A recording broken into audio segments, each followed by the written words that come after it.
Let me start by thanking everybody for being here today, and for those of you who made the extra trek back from Pinehurst, we certainly appreciate that.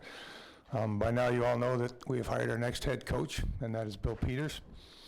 Bill is an energetic guy, has an extensive coaching background. He's had stints as the head coach in the Western Hockey League for the Spokane Chiefs, where we won a Memorial Cup. He also spent 3 years as the head coach in the American Hockey League in the Chicago Blackhawks organization, and most recently, has been 3 years an assistant coach with the Detroit Red Wings. Along the way, Bill's helped develop many NHL players. His hiring comes at the end of an extensive search that saw us interview a lot of qualified people. Bill was highly sought after, and I'm thrilled he chose to join our organization. And I'm confident that we have the right person to lead the Canes going forward. He is organized, detailed, demands accountability and a high compete level from his players. He's also a good communicator and teacher.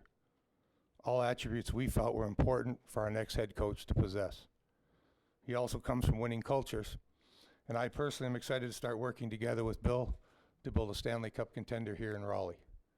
So without further ado, I'd like to introduce you to the next head coach of the Carolina Hurricanes, Bill Peters.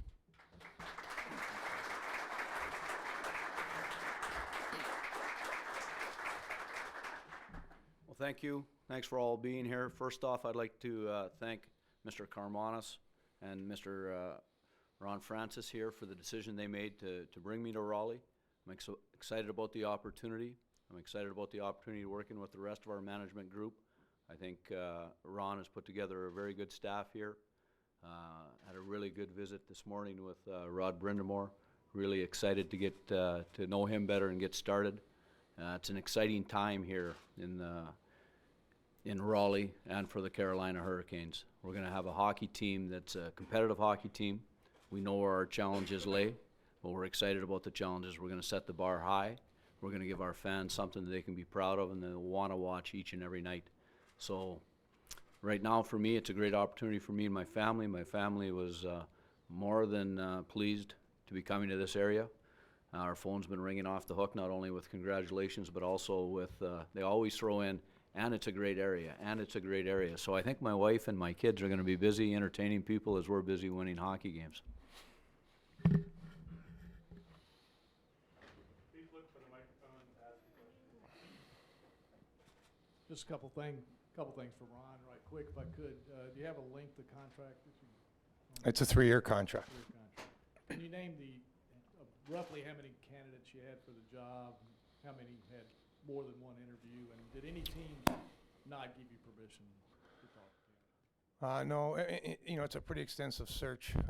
You get your staff together and you put together a full list, and then you kind of pare it down, looking for guys you think sort of fit your requirements. We did interview 10 guys. We got our short list down to probably 3, and then, like I said in the thing, we're really excited that Bill chose to be part of our organization because he was the guy we wanted, so we're glad we got him. Bill, I'm just curious, you obviously had some other opportunities out there, maybe even a few that might appear from the outside to be closer to winning a Stanley Cup. What was it about this team and this challenge that made it appealing to you? Well, first off, we started down this road back on May 20th.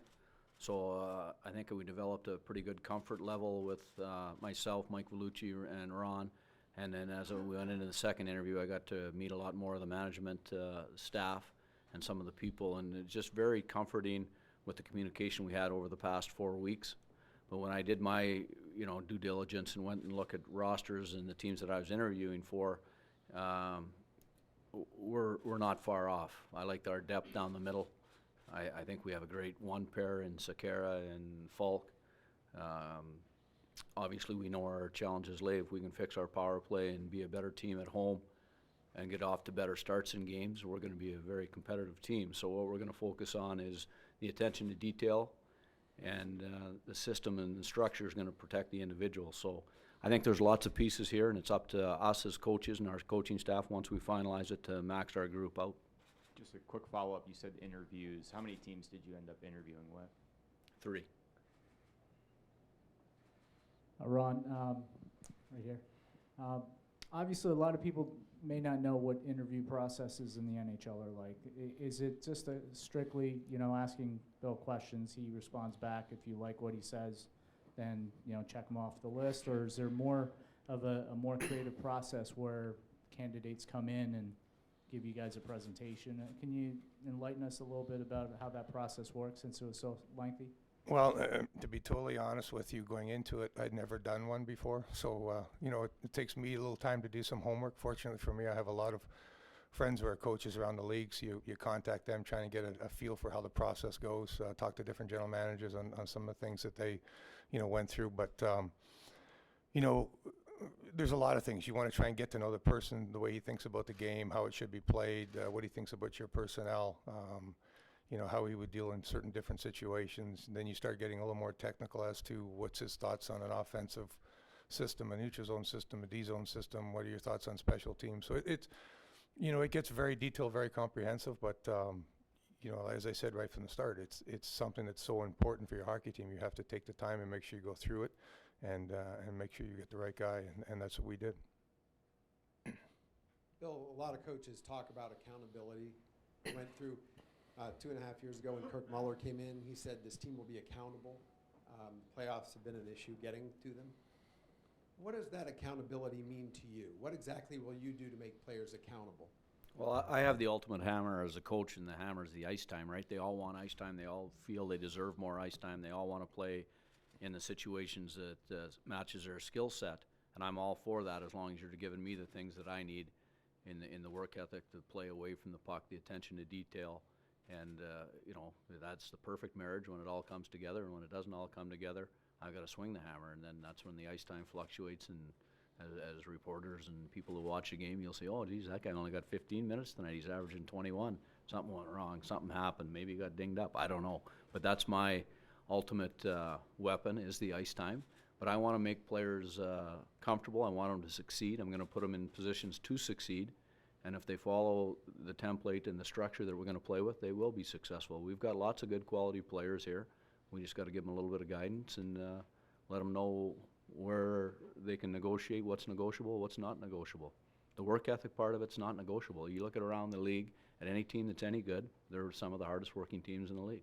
So that's where it starts. That sort of leads into my question, coaches. What sort of identity do you want this team to have?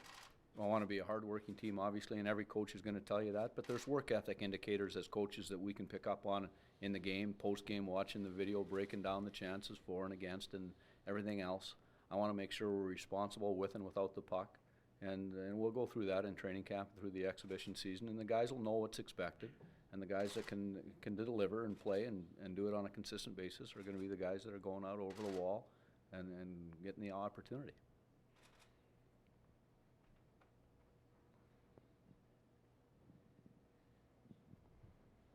Ron, now that you got the coach in place, are you looking just to make tweaks with your personnel in these next few weeks or months, or is this going to be a major makeover of the team? No, I don't foresee a major makeover. As Bill mentioned, we've got some pretty good pieces in place. I know it's been frustrating. We haven't made the playoffs in 5 years. We just finished outside, by 10 points. That's one win a month over the course of a season. And, we may do a few things. We've got some talks that we've got to get done on some of our UFAs and Group 2s and the contract situation. But, we believe we have a pretty good group here that can compete and win. And so there's no real need at this point to make the major overhauls in my eyes. Bill, through your progression in coaching from the Canadian university level, minor leagues, and into the NHL, what have you learned most in helping you develop as a coach and to be ready for this position? And what about the players that's progressed over that period of time, 10, 15 years? What's different, the same, and how do you use that to motivate and get the best out of all levels of players? Well, you have to communicate. We're going to have a roster of 23 people, so basically, in my opinion, you have 23 independent contractors that you got to deal with, but you got to deal with them in a team setting. So communication, the art of communication is important, more important than it was 10, 15 years ago. We're coaching now. We coach people. They play hockey, but we coach people. It's the millennials, and they're an intelligent group. They're an educated group, and They're gonna ask questions. They wanna know why. 10, 20 years ago, as an athlete, you didn't ask why. You just went out and did it. Now they ask why, and as a coach, you have to explain why, and you get a more complete buy-in, in my opinion. So the art of communication is important, and the preparation is definitely needed. Your team will know if you're prepared. Just a quick follow-up. When they ask why, does that sometimes get to a point where it can get a little frustrating, or you invite that more? just to No, understand that? I think it's great, because now usually you get real good feedback, intelligent questions, and if they're asking a question, it's because they're unsure or they want a deeper understanding. So as a coach, you better have the answer when they ask why. Don't be surprised the answer, the question's coming your way, but you better have the answer, and the answer better be correct, and it better be consistently delivered. Bill, you're coming from two organizations that have been among the most consistently successful recently in Chicago and Detroit. What have you learned working in those two organizations that specific things that you kind of bring to this job as part of your philosophy now? Well, it's interesting. I went to Chicago in '09, and if you go back into '07 and '08 and '09, that's kind of when really '08 and '09 is when the transition happened in Chicago, and it happened for various reasons on and off the ice. So that was a program that at that time wasn't drawing well, wasn't on public television, and some changes were made, and all of a sudden there was a little bit of energy was built up, some momentum. And then you've seen the maturation of Kane and Taves, and then and Duncan Keith and some others. They did a great job in drafting and developing players, and all of a sudden now you've got a perennial power. In Detroit, it's more of an established tradition of excellence. Again, another original six hockey team. But what we had in Detroit were guys that were everydayers. They came every day and laid it on the line. They worked, they competed, they're professionals. Just because you come out of junior or college and start drawing a paycheck doesn't make you a professional, in my opinion. It's when you start to eat the nutrition, look after your body, train. That's what makes you a professional. So we're here to, with our young guys when we have prospect camp later in July, is to show them the way to become a professional. And with our existing professionals, it's about holding them accountable. We're going to catch them doing it right, and we're going to be appreciative of them doing it right.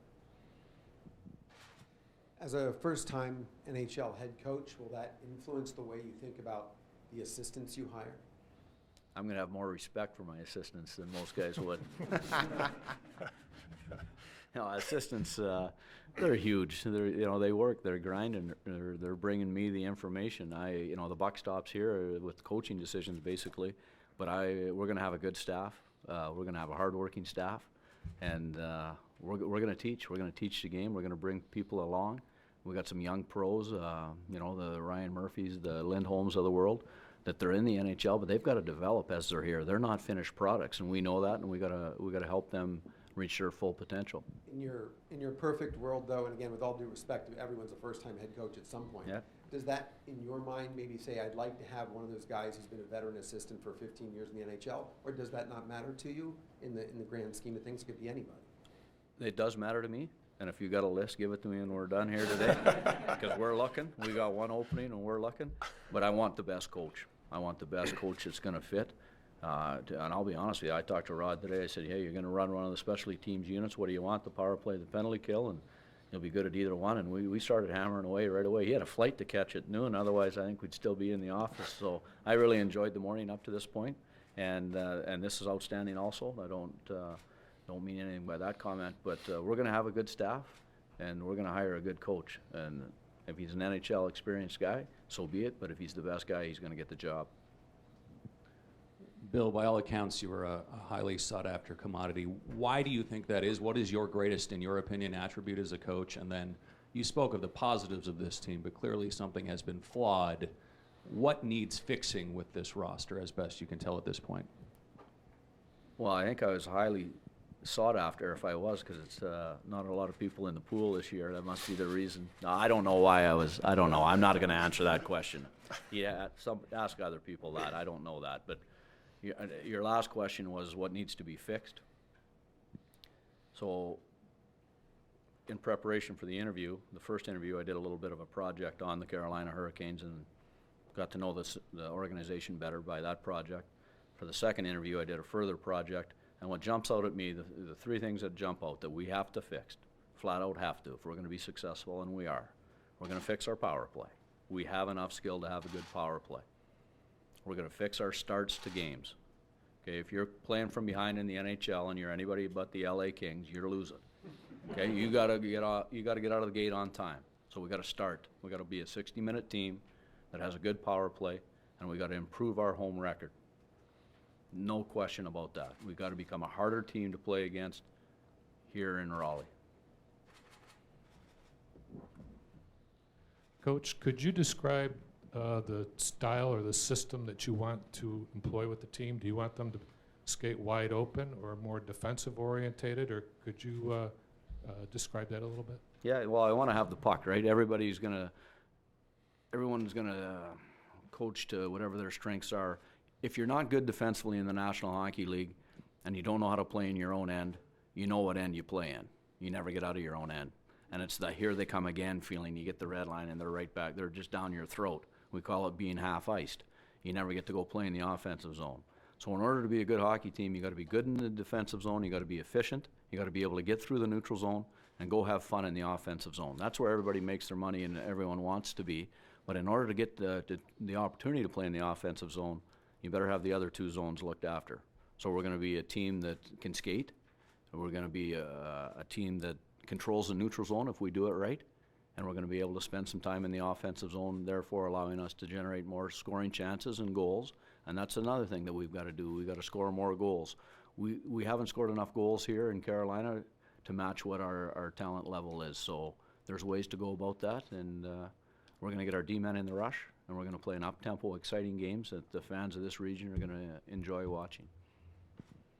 As a new coach, how do you set that level of respect among the players and get them to get on board with your philosophies? Well, we're going to be organized. Training camp goes by like just in a flash. So when we get out on the ice, we're going to go. We're not going to the whiteboard. We're going to get out there. We're going to do our drills. We're going to get our pace of practice picked up. Now, I don't know what it was, but I think the pace of practice is going to be very high, allowing us to play how we practice with pace. So the respect is earned over time. I don't expect instant respect from everybody. I'll get on the phone today and start making calls and building relationships with our players, and respect will be earned both ways over time.